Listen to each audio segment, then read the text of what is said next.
வணக்கம் மக்களே, இது நம்ம நம்பர்ஸ். இன்னைக்கு நம்ம ரிட்டர்ன் ஆஃப் மவுண்ட் வாசெக் மான்ஹாவோட அடுத்த சாப்டர்ஸ் தான் பார்க்க போறோம். சுஜிக்குள்ள போறதுக்கு முன்னாடி மறக்காம கை கொடுத்துட்டு பாருங்க. சோ வாங்க வீடியோக்குள்ள போலாம். நம்ம போன சாப்டர்ஸ்ல என்ன பார்த்திருப்போம்னா, நம்ம சிங்மிங் இருக்கால, இப்போ தன்னோட குரூப்போட சேர்ந்து அந்த சதர்ன் ரீஜன் பீஸ்ட் பேலஸ்க்கு போயிருப்பா. எதுக்காக அப்படின்னா இம்பீரியல் குரோம்பல் அப்படின்னு சொல்லப்படுற ஒரு பிளான்ட்டை கண்டுபிடிக்கணும்ன்றதுக்காக. ஆக்சுவலா சதர்ன் ரீஜன் பீஸ்ட் பேலஸ்ல இருக்கிறவங்களுக்கு சென்ட்ரல் பிளேன்ஸ்ல இருக்கிறவங்கள சுத்தமா பிடிக்காது. அதனால நம்ம ஹீரோட குரூப்புக்கு ஆபத்து வருமோ அப்படின்னு சொல்லி தான் அவங்களும் யோசிச்சுக்கிட்டு இருந்திருப்பாங்க. ஆனா அங்கேதான் ஒரு பெரிய ட்விஸ்டே. அவங்களுக்கு சென்ட்ரல் பிளேன்ஸ் தான் பிடிக்காது, ஆனா மவுண்ட் வாசெக்ட ரொம்ப ரொம்ப பிடிக்கும். ஏன் அப்படின்னா நம்ம பிளம் பிளாசம் ஸ்வாட் சுப்ரீம், அதாவது நம்ம போன லைஃபோட ஷிங்மிங் இருக்கால, அவன் தான் இந்த மொத்த யுனானிமே காப்பாத்தனா அப்படின்னு சொல்லி அவங்க நம்புறாங்க.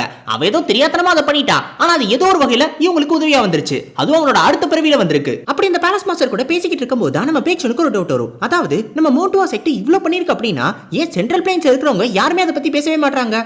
ஏன் மவுண்ட் வாசெக்ட் இப்படி ஒரு நிலைமைக்கு போகணும் அப்படின்னு இப்ப இத பத்தி நம்ம பேலஸ் மாஸ்டர் சொல்ல ஆரம்பிப்பாரு. இதோட தான் நம்ம போன சாப்டர்ஸ் விட்டுட்டு போனோம். இப்ப இதுல இருந்து கண்டினியூ பண்ணுவோம். இந்த ஒரு சாப்டர் ஆரம்பிச்சதோ இப்ப நம்ம பேலஸ் மாஸ்டர் சொல்ல ஆரம்பிப்பாரு. வரலாறு அப்படின்றது என்ன நடந்துச்சு அப்படின்றத பத்தி கிடையாது, என்ன சொல்லப்பட்டு வந்துச்சு அப்படின்றத பத்தி தான். ஆனா இந்த சதர்ன் ரீஜன் பீஸ்ட் பேலஸ்ல என்ன நடந்துச்சோ அதை மட்டும் தான் நாங்க அடுத்து வர உங்களுக்கு சொல்லிக்கிட்டே இருக்கோம். மவுண்டோட சிச்சுவேஷனுமே மோசமா தான் இருக்கு அப்படின்னு சொல்லி நானும் கேள்விப்பட்டேன். சொல்ல போனா இந்த கதைகள் எல்லாத்தையும் நீங்க தான் சொல்லியிருக்கணும். உங்க முன்னோர்கள் பண்ண அவ்வளவு பெரிய சாகசங்களையும் நீங்க தான் மத்தவங்களுக்கு சொல்லியிருக்கணும். ஆனா அதுக்கான மக்களும் உங்கள்கிட்ட இல்லாம போயிட்டாங்க, அதுக்கான பலமும் உங்கள்கிட்ட இல்லாம போயிடுச்சு. அதனாலதான் நீங்க பண்ண எல்லாமே மொத்தமா எல்லாருமே மறந்துட்டாங்க. வரலாறு யார் தெரியுமா எழுதுவா? எவன் ஜெயிக்கிறானோ அவன் தான் அந்த வரலாறு முடிவு பண்ணுவான். ஆனா அப்படி இந்த வரலாறு முடிவு பண்ண வேண்டியவன் அந்த வெற்றியை கொண்டாட முடியாம போயிடுச்சு அப்படின்னா, அதை கொண்டாடுற நிலைமையில அவன் இல்ல அப்படின்னா அப்ப என்ன ஆகும்? சுத்தி இருக்கிறவன் எல்லாம் அதை திருடிக்கணும்னு நினைப்பான். இதுதான் இந்த ஒரு இடத்துல நடந்திருக்கு. ஒருவேளை சென்ட்ரல் பிளேன்ஸும் யுனானும் மட்டும் ஒத்துமையா இருந்துருந்துச்சு, இப்படி ஒரு விஷயம் நடக்கிறதுக்கு நாங்க விட்டுருக்கவே மாட்டோம் அப்படின்னு சொல்லி தான் அவரு சொல்லுவாரு. இப்ப இந்த ஒரு விஷயத்தை பத்தி நம்ம சிங்மிங் இன்னும் கொஞ்சம் ஆழமா யோசிப்பான். ஆக்சுவலா நம்ம சிங்மிங் இருக்கால, அவன் அப்ப இருக்கிற சென்ட்ரல் பிளேன்ஸையும் பார்த்திருக்கான். அவன் என்ன யோசிப்பான் அப்படின்னா, மேபி அவங்க எல்லாருமே கடன் பற்ற கூடாது அப்படின்றதுக்காக இதை பண்ணிருப்பாங்க அப்படின்னு சொல்லி யோசிப்பான். அதாவது ஒருவேளை சென்ட்ரல் பிளேன்ஸ் நம்ம சிங்மிங் பண்ண அத்தனையும் ஏத்துக்கிட்டு இருந்திருக்காங்க அப்படின்னா அப்ப என்ன நடந்திருக்கும்? அப்ப இருந்த மவுண்ட் வாசெக்ட் அப்படி ஒரு நிலைமைக்கு போறதுக்கு அவங்க விட்டுருக்கவே கூடாது. ஏன் அப்படின்னா அவங்களோட ரெப்புடேஷன் அதை விட்டுருக்காது. ஏன்னா அவங்க எல்லாருமே ரொம்ப ரொம்ப பெரிய பெரிய செக்ட், அவங்களுக்குன்னு காலங்காலமா வழி வழியா நிறைய மரியாதை இருக்கு. சோ அப்படி ஒரு மரியாதையை காப்பாத்திக்கணும்னு நினைக்கிறவங்க என்ன பண்ணுவாங்க? அவங்க யாருக்காவது கடன் பட்டிருந்தா அதை மறக்கவே கூடாதுன்னு தானே நினைப்பாங்க. ஆனா அப்படி ஒரு விஷயத்த அவங்க பண்ணவே இல்லை. ஏன்னா அந்த ஒரு போர்ல அவங்க யாருமே எந்த ஒரு பெரிய விஷயத்தையும் சாதிக்கவே இல்லை. அப்படின்னா என்ன நடந்திருக்கும்? மொத்தத்தையும் பண்ணது மவுண்ட் வாசெக்ட் தான் அப்படின்ற மாதிரி அவங்களே அவங்க வாயால சொல்ல வேண்டியதா இருந்திருக்கும். அந்த ஒரு காரணத்தினால தான் அப்படி ஒரு விஷயம் நடக்காத மாதிரி மொத்தமா எல்லாருமே மறைச்சிட்டாங்க. சென்ட்ரல் பிளேன்ஸ் இருந்தவங்க எல்லாருமே இப்படி ஒரு விஷயம் நடக்கவே இல்ல, எல்லாரும் ஒன்னா சேர்ந்து தான் சண்டை போட்டோம் அப்படின்னு சொல்லி அவங்க பேசிக்காமையே இப்படி ஒரு முடிவுக்கு வந்துட்டாங்க. ஒருவேளை யாராவது ஒருத்தர் மட்டும் கேட்டிருந்தா போதும், இந்த மவுண்ட் வாசெக்ட் இவ்ளோ பண்ணிருக்காங்களே, அவங்களுக்கு நம்ம ஏதாவது திருப்பி செய்ய வேணாமா அப்படின்னு அப்படி கேட்டிருந்தா கூட இப்படி ஒரு விஷயம் இன்னைக்கு இப்படி நடந்திருக்காது. ஆனா அப்படி கேட்கறதுக்கு யாருமே இல்லாம போயிட்டாங்க. ஏன்னா உலகம் எப்பயுமே இப்படி ஒரு வழியில தான் இருந்திருக்கு. இந்த ஜியாங்கோ எப்பயுமே இந்த அளவுக்கு கருணை இல்லாம தான் இருந்திருக்கு. ஆனா இதையும் தாண்டி நம்ம சிங்மிங்க்கு ஆச்சரியமான ஒரு விஷயம், இப்பயும் கூட இந்த ஒரு விஷயத்தை ஞாபகம் வச்சுக்கிட்டு ஒருத்தன் இருக்கான். அதுவும் இல்லாம அதுக்குன்னு கோயில் கட்டி கும்பிடுறாங்க அப்படின்றத பத்தி தான் இப்ப நம்ம பேலஸ் மாஸ்டர் மறுபடியும் சொல்ல ஆரம்பிப்பாரு. அதாவது அந்த போர்ல மட்டும் நம்ம பிளம் பிளாசம் ஸ்வாட் சுப்ரீம், அதாவது நம்ம சிங்மிங் இறந்து போகாம இருந்திருந்தா அப்படின்னா மொத்த சென்ட்ரல் பிளேன்ஸ்மே நம்ம மவுண்ட் வாசெக்ட சுத்தி தான் இருந்திருக்கும். ஆனா அப்படி ஒரு விஷயம் நடக்காம போயிடுச்சு. நம்ம சிங்மிங் இறந்து போயிட்டான். அது மட்டும் கிடையாது, இந்த சதர்ன் ரீஜன் பீஸ்ட் பேலஸ் கிட்ட இருந்தும் சரி, மவுண்ட் வாசெக்ட் கிட்ட இருந்தும் சரி, அந்த போர் நிறைய விஷயத்தை பறிச்சிருச்சு. கிட்டத்தட்ட எல்லாத்தையுமே பறிச்சிருச்சுன்னு சொல்லலாம். 100 வருஷம் ஆகியும் கூட இன்ன வரைக்கும் அதுல இருந்து அவங்களால மீண்டு வரவே முடியல.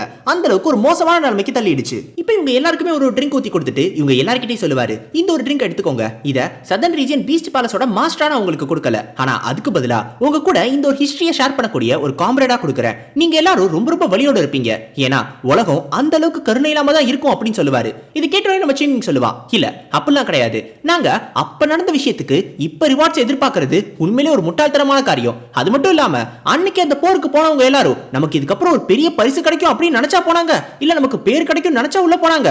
கண்டிப்பா கிடையவே கிடையாது. முடிஞ்சது முடிஞ்சு போச்சு. அதை நினைச்சு வருத்தப்படுறதுல எந்த பிரயோஜனமும் கிடையாது. இப்போதைக்கு என்ன இருக்கோ அதுதான் முக்கியம். இந்த நிகழ்காலம் தான் முக்கியம். நாங்க மவுண்ட் வாசெக்ட எங்க ஜெனரேஷன்ல மறுபடியும் கிரேட்டஸ்ட் செக்டா மாத்துவோம். ஏன்னா நீங்க தானே சொன்னீங்க, இங்க எவன் ஜெயிக்கிறானோ அவன் எழுதுறதுதான் வரலாறு அப்படின்னு. அப்ப அந்த வரலாறு வரலாறை நாங்க திருப்பி மாத்தி எழுதுவோம் அப்படின்னு சொல்லுவான். இதை கேட்டோடனே அந்த பேலஸ் மாஸ்டருக்கு ரொம்ப சந்தோஷமாகி நம்ம சிங்மிங்க ஒரு தட்டு தான் தட்டுவாரு. அதாவது ஒரு பாசமா ஒரு தட்டு. இந்த செல்லமா தட்டினதுக்கே நம்மால் நேரா மண்ணுக்குள்ளே போய் பஞ்சிருவான். ஏன்னா அந்த அளவுக்கு ஃபோர்ஸா இருக்கும். அந்த ஆள் கை அப்படி அந்த அளவுக்கு அடிக்கிறாரு. இப்போடே நம்ம சிங்மிங்க பார்த்து உன் கேரக்டர் உண்மையிலே எனக்கு ரொம்ப பிடிச்சிருக்குப்பா அப்படின்ற மாதிரி சொல்லுவாரு. அப்பதான் அவருக்கு ஒரு டவுட் வரும். ஆமா, நீங்க முதல்ல எதுக்காக வந்தீங்க? நீங்க சம்பந்தமே இல்லாம ஷாங்ஷில இருந்து யுனானுக்கு கிளம்பி வரணும்னு அவசியமே இல்லையே. இவ்ளோ பெரிய பயணத்தை நீங்க எதுக்காக மேற்கொண்டீங்கன்னு கேட்கும்போது தான் இப்பதான் நம்ம சிங்மிங் சொல்ல வருவான். அதாவது இந்த இம்பீரியல் குரோம்வெல் ஒன்னு இருக்குங்க. அதை தேடி தான் நீங்க வந்தோம். உங்களுக்கு அதை பத்தி தெரியுமா அப்படின்னு. எனது இம்பீரியல் குரோம்வெல்லா? அதை தேடியா இங்க வந்தீங்க? ஆமா, அப்படின்னா என்ன அப்படின்னு சொல்லி கேட்பாரு. இப்ப அப்படியே டைம் ஃபார்வர்ட் பண்ணி வந்தோம்னா சாயந்தரம் ஆயிடும். நம்ம ஜோகுலும் அவன் குடிச்ச குடிக்கி கொஞ்சம் மூஞ்சியை கழுவிட்டு போய் ரெஸ்ட் எடுக்கலாம் அப்படின்னு சொல்லிட்டு ரெஸ்ட் எடுக்கலாம் போயிட்டு இருப்பானா. அப்ப அந்த நேரத்துல தான் கவனிப்பான். அந்த இடத்துல நம்ம யூன்ஜாங் ஓரமா உட்காந்து ஏதோ ஒரு விஷயத்தை தீவிரமா யோசிச்சுக்கிட்டு இருப்பான். நம்ம ஜோகுல் என்னாச்சு, எதை நினைச்சு கவலைப்படுறியா அப்படின்னு சொல்லி கேட்கும்போது தான் நம்ம யூன்ஜாங் சொல்ல ஆரம்பிப்பான். இல்ல, நான் உங்க எல்லாருக்குமே தொந்தரவா தான் இருக்கேன். அதை நினைச்சுதான் எனக்கு ரொம்ப கவலையா இருக்கு. ஆக்சுவலா இப்ப எல்லாமே நல்லா தான் நடந்துருச்சு. அதனால எல்லாமே சந்தோஷம் தான். நமக்கு southern region beach palace master இந்த அளவுக்கு ஹெல்ப் பண்றாரு. அது ஏதோ ஒரு நல்ல விஷயமா இருந்துச்சு, அதனால தப்பிச்சோம். ஆனா அப்படி மட்டும் இல்லாம போயிருந்துச்சுன்னா அப்ப என்ன நடந்திருக்கும்? நம்ம எல்லாருமே செத்து போயிருப்போம். அதுவும் எதனால? நான் எடுத்த ஒரே ஒரு தப்பான முடிவுனால. இதை கேட்ட உடனே நம்ம ஜோகுலும் சொல்லுவான், நீ ஏன்பா இதை பத்தி எல்லாம் கவலைப்படுற? அதான் நம்ம சிங்மிங் நம்ம கூட இருந்தால, அவர் இருந்த வரைக்கும் நமக்கு என்ன பிரச்சனை வரப்போகுது அப்படின்னு நம்ம ஜோகுல் கேட்கும்போது அப்போ நம்ம யூன்ஜாங் சொல்லுவான், இங்க பிரச்சனையே அதுதான். சிங்மிங் இருக்கான், அதனால அவன் எல்லாத்தையும் பாத்துக்கிடுவான். அவன் இருக்கிற வரைக்கும் நமக்கு எந்த பிரச்சனையும் வராது. ஏன் இங்க இருந்து கிளம்பும் போது கூட அவன் கூட இருக்கிறதுனாலதான் நம்ம தைரியமா இவ்வளவு தூரம் கிளம்பி வந்தோம். தெரிஞ்சோ தெரியாமலையோ இப்படி ஒரு எண்ணத்துல இருக்கிறதுனாலதான் நான் அவனுக்கு ஒரு உதவியா இருக்கிறத விட தொந்தரவா இருக்கணும் அப்படின்னு சொல்லி எனக்கு தோண ஆரம்பிச்சிருச்சு. நான் ரொம்ப ரொம்ப பெரிய முட்டாள்தனமான ஒரு காரியத்தை பண்ணிட்டேன். இனிமேல் அந்த மாதிரி நான் எப்பயும் பண்ணவே மாட்டேன். என்ன மன்னிச்சிரு ஜோகுல் அப்படின்னு சொல்லி ஜோகுலை பார்த்து சொல்லுவான். அப்போனே நம்ம ஜோகுல் இதெல்லாத்தையும் கேட்டுட்டு கொஞ்ச நேரம் அமைதியா யோசிச்சுட்டு நம்ம யூன்ஜாங்க பார்த்து கேட்பா, யூன்ஜாங், நீ ஏன் அந்த அளவுக்கு சீரியஸா இருந்த? நீ அந்த மாதிரி ஒரு விஷயத்துல இந்த அளவுக்கு சீரியஸா இருந்து நான் பார்த்ததே கிடையாது. அதுவும் நான் அப்பதான் ஃபர்ஸ்ட் டைமா பாக்குறேன் அப்படின்னு சொல்லி கேட்கும்போது அப்பதான் நம்ம யூன்ஜாங் அவனோட கதை என்னன்றதை சொல்ல ஆரம்பா. ஆக்சுவலா அவன் சின்ன வயசுல ஒரு ஆர்ஃபனா தான் இருந்தான். அவனுக்கு வேற பெருசா யாரெல்லாம் கிடையாது. ஆனா அதே நேரத்துல அவன் ஒரு பிச்சைக்காரனாவும் இருந்திருக்கான். இதை பத்தி இப்பதான் நம்ம ஜோகுல் முத முறையா கேள்விப்படுறான். நம்ம யூன்ஜாங்க்கு விவரம் தெரிஞ்ச வரைக்குமே அவங்க அம்மா கூட தான் வாழ்ந்திருக்கான். அவனுக்கு அம்மா இருந்திருக்காங்க. ஆனா அவங்க அம்மா இறந்து போனதுக்கு அப்புறம் அவனுக்கு பிச்சை எடுக்கிறது தவிர வேற வழியே இல்லாம போயிடுச்சு. ஏன்னா உயிரோடு இருக்கிறதுக்கு அவனும் ஏதாவது பண்ணிதானே ஆகணும். ஆனா அப்பயுமே ஒரு மோசமான ஒரு சூழ்நிலை வந்துச்சு. ரொம்ப ரொம்ப பனி இருக்கிற ஒரு நாள் அது. அன்னைக்கு அவனால அந்த குளிரை தாங்கவே முடியல. கிட்டத்தட்ட 10 நாளா அவன் எதுவுமே சாப்பிடாம இருந்திருக்கான். பிச்சை எடுக்கிறதுக்கு கூட தெம்பே இல்லாம இருந்திருக்கான். சொல்ல போனா அந்த பனி அவனை ரொம்ப ரொம்ப அப்படியே வாட்டி வதக்கிது இல்ல, அதை விட அந்த பசி தான் அவனுக்கு அதிகமான வலியை ஏற்படுத்தி இருக்கு. அன்னைக்கு அவனுக்கு இருந்த பசிக்கு யாரையாவது ஒருத்தரை கொன்னாவது அவங்க சாப்பாடை எடுத்து சாப்பிடலாமா அப்படின்ற ஒரு நிலைமையில தான் இருந்தான். ஆனா அதை பண்றதுக்கு கூட அவன்கிட்ட தெம்பு இல்ல. ஒருவேளை அவன் இன்னும் கொஞ்சம் பெரிய ஆளா இருந்திருந்தானா கண்டிப்பா எப்படி மாறி இருப்பான்? ஒரு கொள்ளக்காரனா மாறி இருப்பான். அது அவனுக்கே நல்லாவே தெரியும். ஆனா அன்னைக்கு அதை கூட பண்றதுக்கு பெருசா தெம்பே இல்லாம தான் சாக போறோம் அப்படின்றத அவனே முடிவு பண்ணிட்டான். அப்படி ஒரு நிலைமையில இருக்கும்போது அந்த வழியா ஒரு எல்டர் அந்த பக்கம் போனாரு. போனவர் இவனை பார்த்து பரிதாபப்பட்டு இவனை காப்பாத்தாம விட்டிருந்தார் அப்படின்னா கண்டிப்பா அன்னைக்கே நம்ம யூன்ஜாங் இறந்து போயிருப்பான். ஆனா அவர் காட்டின ஒரு சின்ன உதவிதான் இவனை இந்த அளவுக்கு இவ்வளவு தூரம் கொண்டு வந்திருக்கு. மவுண்ட் வாசெக்ட் தான் தன்னை காப்பாத்துச்சு அப்படின்றது அவனால மறுக்கவே முடியாத ஒரு உண்மை. மவுண்ட் வாசெக்ட் மட்டும் இல்லைன்னா அவனால இப்படி ஒரு நிலைமைக்கு வந்திருக்கவே முடியாது. இதை நம்ம யூன்ஜாங் என்னைக்குமே ஞாபகம் வச்சுக்கிட்டு இருப்பான். அந்த ஒரு காரணத்தினாலதான் மவுண்ட் வாசெக்ட் எப்படி தனக்கு உதவி பண்ணுச்சோ அதே மாதிரி தான் இந்த மாதிரி பசியோட இருக்கிறவங்களை பார்க்கும்போது அவங்களுக்கு உதவி பண்ணணும் அப்படின்ற எண்ணம் அவனுக்கு வருது. ஏன்னா அவங்களுக்கு இருக்கிற அந்த பசி இருக்குல்ல, அதே வழிய அவனும் அனுபவிச்சிருக்கான். அந்த ஒரு காரணத்தினாலதான் என்னமோ தெரியல அவன் இந்த ஒரு சிச்சுவேஷன் வரும்போது ரொம்ப ரொம்ப சீரியஸா இருந்தான். இது எல்லாத்தையும் கேட்கிற நம்ம ஜோகுல் இதை என்னால புரிஞ்சுக்க முடியுது அப்படின்னு சொல்லுவான். அவன் ஃப்ரெண்டுக்கா ஆறுதலா பேசுறான். ஆனா அப்போ நம்ம யூன்ஜாங் கேட்பான், ஒருவேளை நீ இறந்து போயிருந்தா அப்பயும் உன்னால புரிஞ்சுக்க முடியும் அப்படின்னு சொல்லுவியா? இல்ல நம்ம எல்லாருமே மேலோகத்துக்கு போயிருந்தோம்னா அப்பயும் இது உன்னால புரிஞ்சுக்க முடியும், இது பரவாயில்ல அப்படின்னு சொல்லுவியா? உன்னோட உயிரே போயிருந்தாலும் பரவாயில்லையா? இல்ல, அது ஒரு பெரிய தப்பு. நான் முட்டாள்தனமா நடந்துக்கிட்டேன். அவங்களோட பேரு கூட எனக்கு தெரியாது. அந்த மாதிரி இருக்கிற குழந்தைங்களுக்கு உதவி செய்யறது என்னமோ நல்லதுதான். ஆனா நான் கரெக்டா இடம் பொருள் ஏவல் பார்த்து அதை செஞ்சிருக்கணும். அதுதான் என்னோட ஒரு முட்டாள்தனமான ஒரு காரியம். நான் செக்டோட ஸ்வாட கூட வித்துட்டேன். நான் மறுபடியும் செக்டுக்கு போனதுக்கு அப்புறம் கண்டிப்பா செக்ட் லீடர் கிட்ட எல்லாத்த பத்தி சொல்ல போறேன். நான் பண்ண எல்லா தப்பையும் சொல்ல போறேன். நான் மறுபடியும் இந்த செக்ட் ஸ்வாட வாங்குறதுக்கான தகுதி எனக்கு இருக்கா இல்லையான்னு கூட எனக்கு தெரியவே இல்லை அப்படின்னு சொல்லுவான். இப்ப இது கேட்ட உடனே நம்ம ஜோகுல் சொல்லுவான், இல்ல அந்த ஸ்வாட வித்ததுக்காக கண்டிப்பா உன்னை யாருமே எந்த குறையுமே சொல்ல மாட்டாங்க. ஏன் செக்ட் லீடர் கண்டிப்பா இது எல்லாத்தையுமே புரிஞ்சுக்கிடுவாரு. மேபி இப்ப நடக்கிறதுக்காக நீ ஏதாவது திட்டு வாங்கினா வாய்ப்பு இருக்கு. நீ கொஞ்சம் யோசிச்சு பாரு. இந்த பிளம் பிளாசம் ஸ்வாட் இருக்குல்ல, இது மவுண்ட் வாசெக்ட சேர்ந்ததுதான். ஆனா இது ஒன்னும் சேக்ரெடான ஒரு ஆர்டிஃபேக்ட் கிடையாது. ஒருவேளை சிங்மெங் கிட்ட இது ஒரு சேக்ரெடான ஆர்டிஃபேக்ட்னு போய் சொல்லி பாரு. அப்ப மட்டும் அவன் என்ன சொல்லுவான், எது சேக்ரெடான ஆர்டிஃபேக்டா? ஏண்டா ஸ்வாடுல பிளம் பிளாசம் ஒரு சிம்பிள் இருந்தா உடனே அது சேக்ரெடான ஆர்டிஃபேக்ட்ன்றீங்களா? அப்படி அப்படின்னா இந்த ட்ரெஸ்ல கூட தான் சிம்பிள் இருக்கு, எங்க இதை வித்து கொஞ்சம் பணம் வாங்கிட்டு வாங்க, நான் குடிக்கிறதுக்கு காசு வேணும். என்ன வாங்கிட்டு வர முடியுமா, உன்னால வாங்கிட்டு வர முடியுமா அப்படின்னு சொல்லி தான் அவன் கேட்பான். அப்படின்னு சொல்லி நம்ம ஜோக்குல சொல்லுவான். ஆக்சுவலா நம்ம சிங்விங் கேட்டிருந்தானா கண்டிப்பா அப்படிதான் சொல்லியிருப்பான். மதிப்புன்றது பொருள்ல கிடையாது, நம்ம மவுண்ட் வாசெக்ட பத்தி என்ன யோசிக்கிறோம் அப்படின்றதுல தான் மதிப்பு இருக்கு.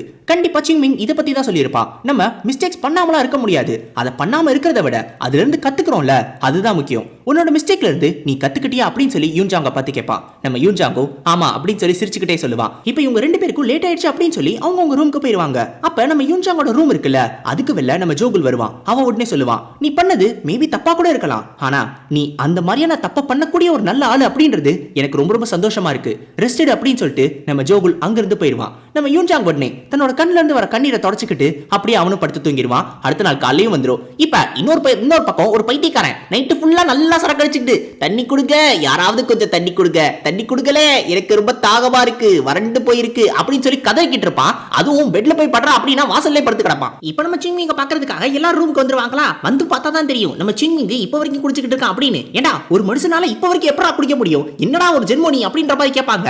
அப்போட்டே நம்ம சிங்மிங்க பார்த்து இன்னொரு கேள்வியும் வரும், ஆமா கடைசியில் யார் தான்ப்பா ஜெயிச்சது அப்படின்னு. அதாவது இவனும் பேலஸ் மாஸ்டரும் நைட்டு ஃபுல்லா குடிக்கிறதுக்கான ஒரு போட்டி நடத்தியிருக்காங்க, அதுல யாரா ஜெயிச்சதுன்னு கேட்டா உடனே நம்ம சிங்மிங்க சொல்லுவா, வேற யாரு, நான் தான் ஜெயிச்சேன் அப்படின்னு. அப்ப கரெக்டா பேலஸ் மாஸ்டரோட ஒரு அசிஸ்டன்ட் வந்து சொல்லுவான், ஓஹோ நீங்க எந்திரிச்சிங்களா, ஆக்சுவலா நீங்க எந்திரிச்சிங்க அப்படின்னா பேலஸ் மாஸ்டர் உங்க எல்லாரையும் கூட்டிட்டு வர சொன்னாரு, எல்லாரும் ஆடியன்ஸ் சேம்பருக்கு வந்துருங்க அப்படின்னு. இது கேட்ட உடனே நம்ம சிங்மிங்க்கு ஒரு பெரிய அதிர்ச்சி.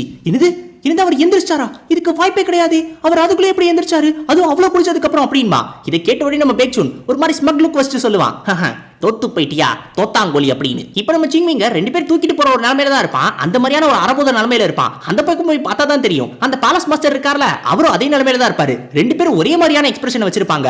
அப்போனே நம்ம பேலஸ் மாஸ்டர் கேட்பாரு, ஏன்பா தம்பி உனக்கு எல்லாம் ஓகே தானே அப்படின்னு. அப்போனே நம்ம சிங்மிங்க எனக்கு எல்லாமே ஓகே தான், நான் ரொம்ப ரொம்ப சூப்பரா இருக்கேன், உங்களை பார்த்தா தான் மோசமா இருக்கு, நீங்க வேணா வாங்கலே நம்ம இன்னொரு கட்டிங் போடுவோம்னு சொல்லும் போதே டக்குன்னு ரெண்டு பேரும் வாலியா வாந்தி எடுக்க ஆரம்பிச்சிருவாங்க. உடனே பக்கத்துல இருக்கிறவங்களும் சொல்லுவாங்க, ஏங்க உங்க இன்னர் எனர்ஜியை யூஸ் பண்ணி ஆல்கஹால் எல்லாத்தையும் வெளியேற்ற வேண்டியதானே அப்படின்னு. உடனே ரெண்டு பேரும் ஒரே மாதிரி கோரஸோட சொல்லுவாங்க, அதுக்கு நாங்க தண்ணியை குடிச்சிட்டு போயிருவோம்டா, எதுக்கு நான் சரக்கு அடிக்கிறோம் அப்படின்னு. ஆக்சுவலா இவங்க ரெண்டு பேரும் யோசிக்கிறது கூட ஒரே மாதிரி தான் இருக்கு, ரெண்டு பேரும் ஒரே மாதிரியான ஒரு வேவ்லென்த்ல இருக்காங்க. இப்ப எதுக்காக கூப்பிட்டோம் அப்படின்றத நம்ம பேலஸ் மாஸ்டர் சொல்லுவாரு. இவங்க எல்லாருமே நேத்து இம்பீரியல் குரோம்பல் பத்தி பேசிக்கிட்டு இருந்தாங்கல்ல, அப்படி பேசிக்கிட்டு இருக்கும்போது இத பத்தி பீஸ்ட் பேலஸ்ல இருக்கிற ஒரு ஆள் கேட்டுட்டு இத பத்தி மெர்ச்சன்ட்ஸ் கிட்ட விசாரிச்சிருக்காரு. அப்படி விசாரிக்கும் போது அவருக்கு ஒரு முக்கியமான இன்ஃபர்மேஷன் தெரிய வந்திருக்கு. இப்ப அந்த மெர்ச்சன்ட் தான் இங்க வர சொல்லிருக்காங்க.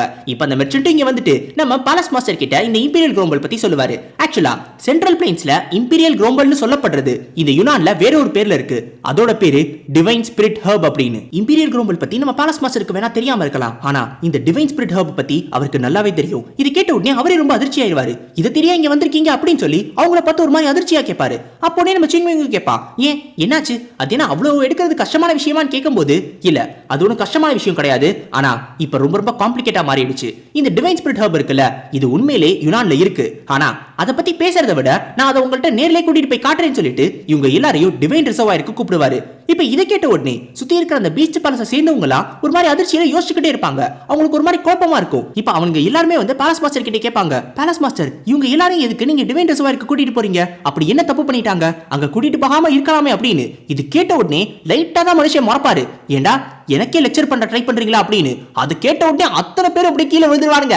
ஐயோ பேலஸ் மாஸ்டர் நீங்க எடுத்த முடிவுக்கு சரியா தான் இருக்கும், நீங்க போயிட்டு வாங்க, எந்த பிரச்சனையும் கிடையாது, நீங்க வர வரைக்கும் இந்த இடத்தை நாங்க பாத்துக்கிறோம், எந்த கவலையும் இல்ல அப்படின்னு சொல்லிட்டு அத்தனை பேரும் அவ்வளவு சந்தோஷமா வழி அனுப்பி வைப்பானுங்க. இப்ப இதை பார்த்த உடனே நம்ம பேச்சுனுக்கு கொஞ்சம் ஆச்சரியமா இருக்கும். ஆக்சுவலா இந்த பேலஸை சேர்ந்தவங்க எல்லாம் இந்த அளவுக்கு லாயலா இருப்பாங்களா அப்படின்றத பத்தி அவனுக்கு கேள்விப்பட்டதே இல்ல, அதனாலதான் அவனுக்கு கொஞ்சம் ஆச்சரியமா இருக்கு. ஆனா அப்படியே நம்ம சிங்மிங் சொல்லுவான், ஆக்சுவலா அவங்க யாருமே அந்த அளவுக்கு லாயலாலாம் இல்ல. ஏன் அப்படின்னா இந்த சதர்ன் ரீஜன் பீஸ்ட் பேலஸை பொறுத்த வரைக்கும் எல்லாருமே ஒரு மாதிரி ஒரு ரகடான ஆட்கள் தான். அவங்க எப்பயுமே அவங்க பேலஸ் மாஸ்டர் மதிக்கவே மாட்டானுங்க, அந்த அளவுக்கு ரெஸ்பெக்ட் கொடுக்கவே மாட்டாங்க. அந்த ஒரு காரணத்தினாலேயே இந்த பீஸ்ட் பேலஸை பொறுத்த வரைக்கும் அதோட மாஸ்டர் எப்பயுமே அடிக்கடி மாறிக்கிட்டே இருப்பாங்க. இப்ப இதெல்லாம் கேட்ட உடனே நம்ம பேக்சுனுக்கு இன்னொரு டவுட் வரும், அப்படி இருக்கிறப்ப எப்படி இவனுங்க மட்டும் இவ்வளவு லாயலா இருக்கானுங்க அப்படின்னு. ஆனா அதுக்கான காரணம் என்ன தெரியுமா, இந்த ஆளோட சைஸ், இவரை எவனாவது எதிர்ப்பானா, அந்த மசில்ஸை பாரு, இவனெல்லாம் எதிர்க்கிறதுக்கு யாருக்காவது மனசு வருமா அப்படின்ற மாதிரி தான் நம்ம சிங்மிங் கேட்பான். அப்பதான் நம்ம பேக்சுனுக்கு புரிய வரும். அப்புறம் தான் நம்ம சிங்மிங் இன்னொரு விஷயத்தை கவனிப்பான். நம்ம பேலஸ் மாஸ்டரோட தோல்ல ஏறிட்டு அந்த அணில் மாதிரி ஒன்னு இருந்துச்சுல, அணில் முயல் மாதிரி அந்த ஒரு விஷயமும் வந்திருக்கும். அது உடனே ஃபர்ஸ்ட் நம்ம சிங்மிங்க பார்த்து ஒரு மாதிரி கத்த ஆரம்பிக்கும். அப்புறம் உடனே நம்ம சிங்மிங் சுச்சு இங்க வா அப்படின்னு சொல்லி ஒரு மாதிரி எப்படி கோவத்தோட பாப்பானா, அதை பார்த்தோன்னே டெரிஃபை ஆகி உடனே அது வந்தது மட்டும் கிடையாது, உடனே வந்துட்டு ஆக்குப்போக்கு காட்ட ஆரம்பிச்சிடும். என்ன எங்க இவன் போட்டு தள்ளிடுவானோ அப்படின்னு அதுவே பயந்து இது போயிடுச்சு. இப்போ இதை பார்த்த உடனே பேலஸ் மாஸ்டருக்கு கொஞ்சம் ஆச்சரியமா இருக்கும். ஏன்னா இந்த பேக் இருக்குல்ல, அது நார்மலா வெளியாளுங்கிட்ட பேசவே பேசாதான். ஆக்சுவலா இதோட பேரு பேக் ஜியோன். இது மார்டன் அப்படின்னு சொல்லப்படுற ஒரு விலங்கு வகையை சேர்ந்தது. இப்போ இதை பத்தி சொன்ன உடனே நம்ம சிங்மிங்க்கு இன்னொரு பேக் தான் ஞாபகம் வருவான். அதாவது அவன் கூடவே இருக்கக்கூடிய ஒரு பேக், அவன் பேரு பேக் சுன்னு. இது நார்மலா யார்கிட்டயுமே பேசாதான். அது மட்டும் இல்லாம ரொம்ப ரொம்ப கோவக்கார ஒரு ஆளா. அது மட்டும் இல்லாம இது யார்கிட்ட எப்படி நடந்துக்கணும்னு யாருக்குமே தெரியாதா. இதுக்கு என்ன பிடிக்கும் என்ன பிடிக்காது அப்படின்றத யாராலையும் கெஸ் பண்ணவே முடியாதா.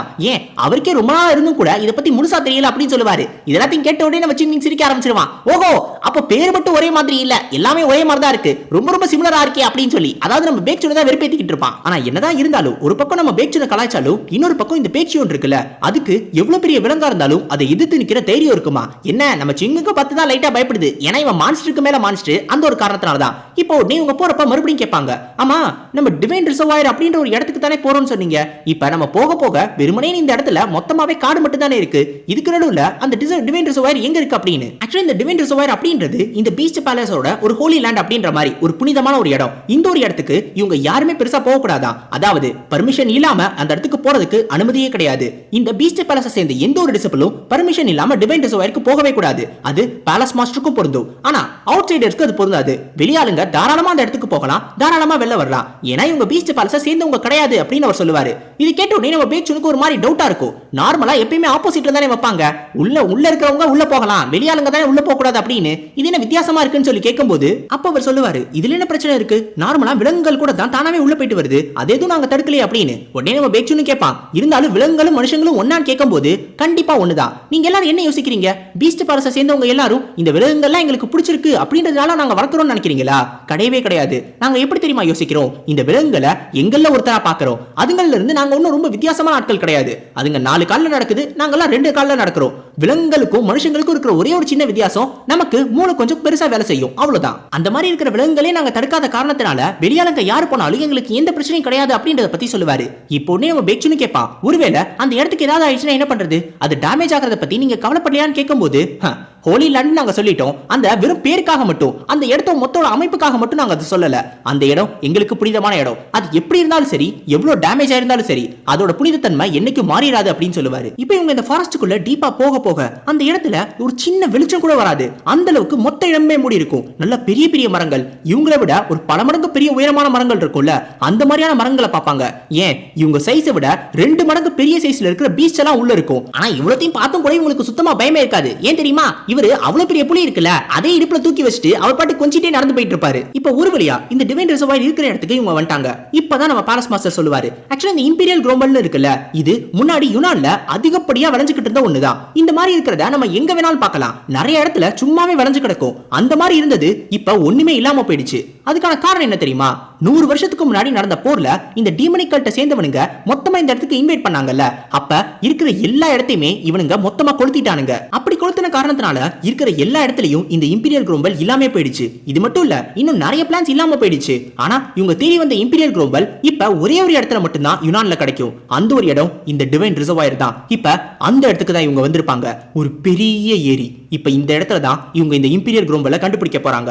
ஆனா கண்டிப்பா இந்த இடத்துலயும் ஏதாவது ஒரு ட்விஸ்ட் இருக்கணும். அது எந்த மாதிரியான ஒரு ட்விஸ்ட், அதை நம்ம சிங்மிங் எப்படி சமாளிக்க போறான்? இப்ப இதுல இருந்து இந்த இம்பீரியல் குளோபலை இவங்க எடுத்துட்டு போக போறாங்களா இல்லையா, இத பத்தி எல்லாம் நம்ம அடுத்த சாப்டர்ஸ் பார்த்து தெரிஞ்சுக்க போறோம். அடுத்த சாப்டர்ஸ்ல உங்களை சந்திக்கிற வரைக்கும் சாயோனா கைஸ், அரிகத்தோ கோசாய்மஸ்.